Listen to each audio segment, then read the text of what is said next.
What's up, y'all? What's going on? Welcome to another beautiful episode. It's been a little bit, but today I'm feeling good. This morning we got up. My buddy and I, the buddy system is really important because my buddy and I have gotten up now 2 days in a row at 4:30. And actually, it's kind of funny. About a month ago, maybe a month and a half ago, I said I was going to get up at 4 a.m. I was going to try to get up at 4 a.m. every day for the rest of my life, and I didn't. And that's okay.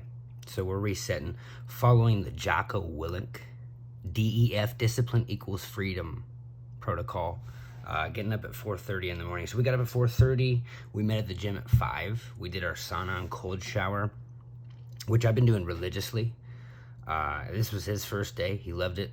Off an hour of sleep. God bless him, having a young kid. And he felt good. Off an hour of sleep. Think he's going to have a way better day. But I've been doing this sauna and cold shower 25 minutes, and then a minute, 2 minutes. You don't even have to do a minute. 30 seconds at least in the cold shower. And you can do that 1, 2, 3 times in a row. I usually started with like 20 minutes, then 15 and 10. Sometimes I do 20 and 20. It doesn't really matter as long as you're heating the body up, and then doing cold shower as well. And there's just something about it, waking up like that. For those of you watching, there's the dog dad glass. I'm drinking water. Normally I'd be drinking caffeine, but I already got a lot of that out of the way because I had a bang this morning while we were doing the sauna. But I was on the phone with him on the way home after I was listening to a little Joe Rogan motivation YouTube, because what's in your ears defines what's going on up here. And the video of motivation was talking about how most men lead quiet lives of desperation. And I do think that's immensely true and growing truer in today's world. And I think for young men, especially under 35 and 30, including me, because I'm 31, there's a primal sensor. There's primal sensors that we have to touch on. We have to press these buttons. Like the Staples easy button. Do you remember that button? And now life's so easy, you don't need an easy button. Now we need to press a hard button. And men especially, we have this primal nature. We have like this sensor, this nature about us that we need to go through some shit. Humans all, I believe, need to go through some shit. I don't think we got to this day and age at all, whether you believe totally in evolution or creation. I don't believe we got to this stage where we're at today by playing the safe card, by playing the easy card, by playing the simple card. I really, truly believe that people, especially men, we need physical struggles, but we need mental struggles as well. I think the human body, I wholeheartedly believe, the human body and the human mind only grow through stress, struggle, trauma. You ever notice how some of your biggest life changes occurred because of the worst fucking things happening to you? Most of my epiphanies that were true epiphanies, oh my gosh, 180'd my life, was generally the worst things that made me go, holy shit, I don't want that to happen again. And I bring that back to one thing I've mentioned many times, which is you don't run after what you want as fast as you'll run away from what you don't want. And that's what a lot of people don't understand in the realm of motivation. It's I know this is only day 2 of getting up, and I enjoy getting up early, so it's kind of easy for me, but a lot of people be like, where'd you get the motivation to get up? Well, you can start with motivation, but motivation isn't really a thing, and it's not a factor. It's no factor. Motivation should not be the reason why you're doing something consistently. And one of the biggest things is, and the funniest things is once you do it, now that I got up at 4:30, went to the gym at 5, did my sauna and cold shower, now I'm motivated as shit for the whole day. But I wasn't motivated to get up at 4:30. I ate a bunch of homemade chicken wings last night with probably a little too much ranch and shit. Too late. Because Andrew Huberman, one of my favorite people on earth right now, fitness enthusiast but neurobiologist at Stanford University and runs the Human Performance Lab. You should start listening to him. He says we shouldn't eat roughly individually dependent 2 to 3 hours before sleep. So I ate basically right before I went to bed. So I didn't get that good of sleep. So I wasn't motivated to get up. I just knew that as soon as that alarm hits, I can turn it off and I can go back to bed. I don't have a client. I don't have shit to do until 11:30 in the morning today. I could have stayed in bed till 11 if I wanted to. But I know deep down that even if I convinced myself like I did 10 years ago, like, well, you don't really have anything you have to do. I know that for the rest of the day, I'm going to go, God damn it. But you could have gotten up earlier and done more shit. You could have been studying. You could have been making a podcast. You could have been promoting your business. You could have been getting better. If you're in a job, you could just be getting better. Some of the more successful people I met were people who, which I found so weird, people who actually had jobs and got up hours before their jobs. Like, I remember I was a personal trainer at this gym, and this dude would get up every day. He was a trainer every day at 3 a.m. and he would squat every day at 3 a.m. every single day, 7 days a week. And he didn't have to get up early. He didn't have clients till like 8 or 9 in the morning. I was like, even as a trainer back then at a gym, I was like, I get up like an hour maybe before I gotta go to work. But like, a lot of people, how many of you go to work at 8 or 9 in the morning, let's say, and you're up at 5, unless you have kids and shit, like for what? Like now, I don't have kids or anything. I'm up, sure, at 4:30 in the morning to set some discipline, because for the rest of the day, I won't go, I could have been a little better, could have been a little better, could have been a little more responsible. I could have led by example a little more. I could have gotten more out of the life that I wanted to, because I know that tonight when I go to sit down, I'm going to go, wow, I'm really glad, or I'm not really glad that I lived my life to the fullest today, because I might not wake up tomorrow. And I think that's deep down why we have issues with that discipline stuff as well, is like, well, I'd get up early, but I really don't care that much. Even the inkling that you say you want to get up early at all, or that you care, or that you have a thought like, man, I wish I got up a little earlier. You care. And you care enough that it's going to bother you. And it does bother you. A lot of people, most of us, have those types of things all the time running through our head. Well, it's not that big of a deal, whatever it is. But if you got it done, you don't realize the load that's taken off of yourself. And it's just literally accepting the responsibility that we're adults, especially for us men, calling you young men out.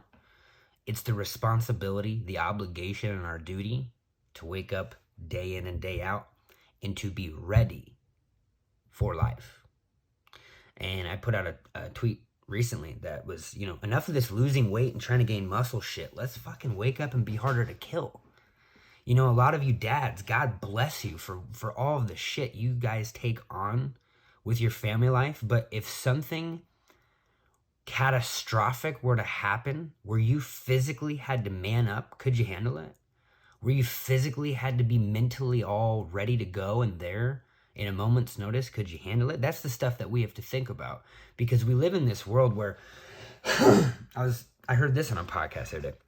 We live in a world where we're so safe, we don't even fucking know what safe is. You don't have to question your safety to such a degree that literally the most minuscule thing becomes your biggest fucking problem. Like one of my fiance's friends literally recently,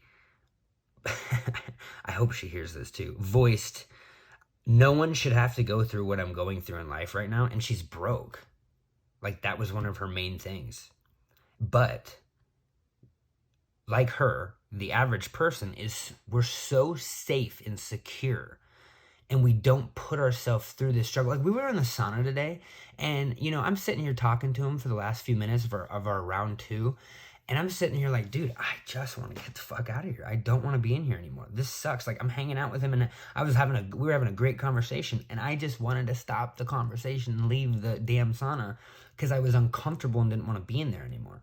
And then guess what? When we left after we were done with our time, that huge sense of relief came over me.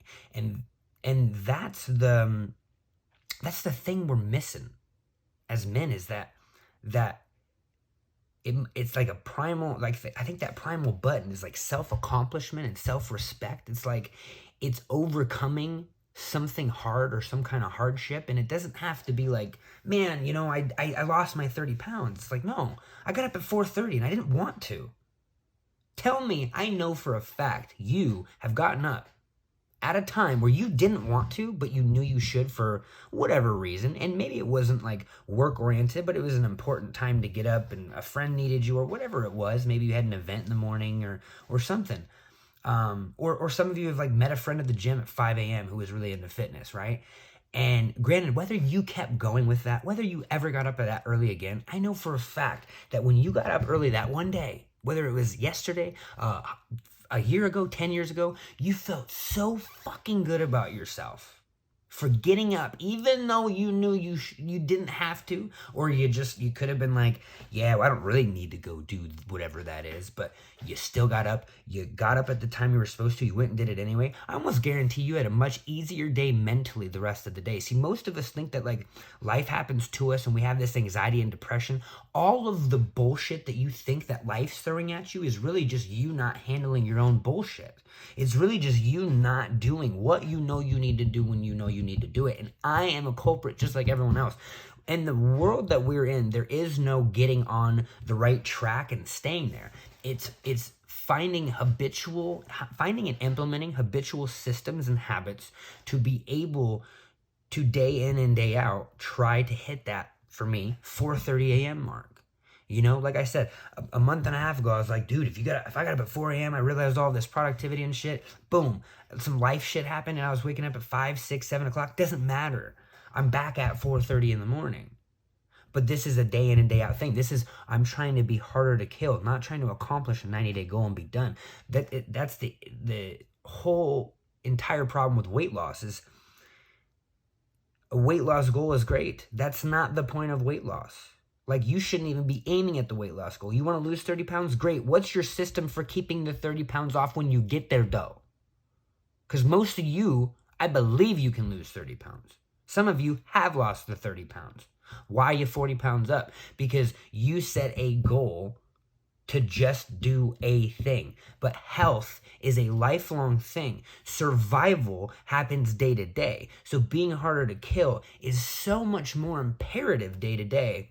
And that just feeds so much of the mental. Like, I'm going to go through my day not feeling insecure, not feeling underconfident, not feeling overwhelmed because I'm not going where I need to go in life.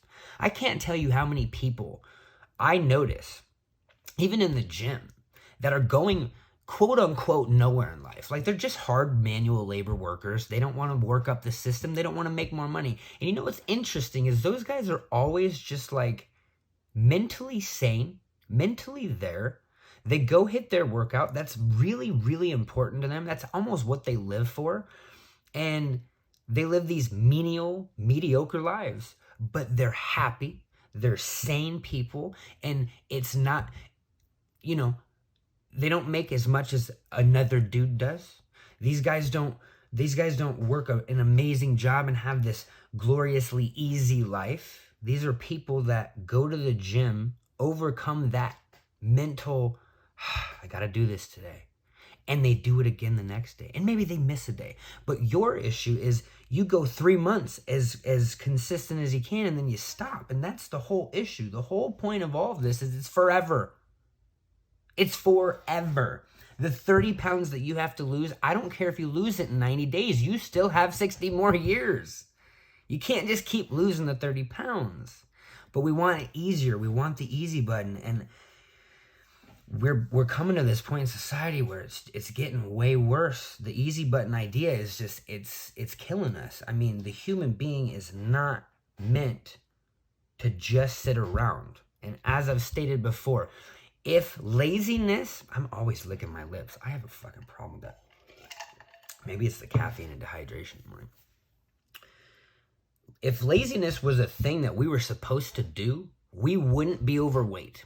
Now, if laziness coincided with being overweight, if laziness and being overweight was what we were supposed to be okay with, or like biology allowed, we wouldn't have issues with being overweight. Why does not being overweight like save you from 95% of all cause mortality? Like, you are 95% less likely to have issues health-wise if you're not overweight. That in and of itself says the human being is not supposed to have it easy. You're not supposed to overeat, but you're not supposed to sit around all goddamn day either. And unfortunately, if you look at human nature, the brain is wired not to expend energy. The brain is more evolved into feast and famine. It does want you to sit on the couch, but it isn't used to you having food in the fridge while you go to the couch. It's used to you sitting until you had to sprint after a frickin' gazelle with your bare arms and strangle that fucker and choke it out, and take it back to your tribe and cut it up and eat it, and then you eat for like 2 or 3 days or something, and you use salt, by the way. They used to use a lot of salt. Salt's good for you. And then you wouldn't eat for a while. So the brain evolved this idea that, like, because if you're a gatherer, you need to gather more calories than you're expending while you're gathering. And that's why being a gatherer is a problem. Is like, you literally spend way more time hunting for way less calorie food, which is why back in the day, it was much more preferable. Like right now, if you were to go hunt a buffalo, that would feed you and your family for a long time. But if you had to feed you and 5 other people off of berries, you're going to be walking around to a lot of bushes to be able to get those berries, which means you're going to be expending a lot of calories. So naturally, the human being mentally does not want to do things. We don't want to move. This is why I think we get, like, the only reason you accomplish something, like, what made the change? What made you really, like, go after it finally? You said you were going to lose this 30 pounds for the last 5 years, and what made you want to finally do it? And it's really just a mental switch. But the reality is you stopped going after what you thought you wanted, and you were so sick of being where you were at, it created this pain tolerance that you couldn't take. So you ran away from being where you were at into a better situation. That's the only reason it ever works. That's the only way it ever works. The human being grows through struggle and through stress. Men, we need personal struggle. The unfortunate part of our modern society is we have it so fucking easy. We have to actually build our own struggle. We have to create our own struggle. Like, there's tribes that still exist today. You know what they do for their workout? They go fucking hunt for their food. We have to actually, like, convince ourselves to go to the gym to work out, even though we have the food in the fridge. Some of these tribes, well, all of the tribes that are indigenous and back in the day, they didn't have that option. And you think they're going to go work out? They don't need to, of course. But, like, do you think they're going to go expend that energy? No, but we literally live in a world where we're so energy abundant, we're so input sensitive that we have to implement that. And so it's so unfortunate the world we're in, but we have to find balance. And that balance starts with balancing out the mental, not for 3 months, day in and day out. Work on your mindset, change your life, be a better man. In the words of Marcus Aurelius, I'll leave you on this. It's time to stop wondering what a good man would be. Be one. I'll catch you next week.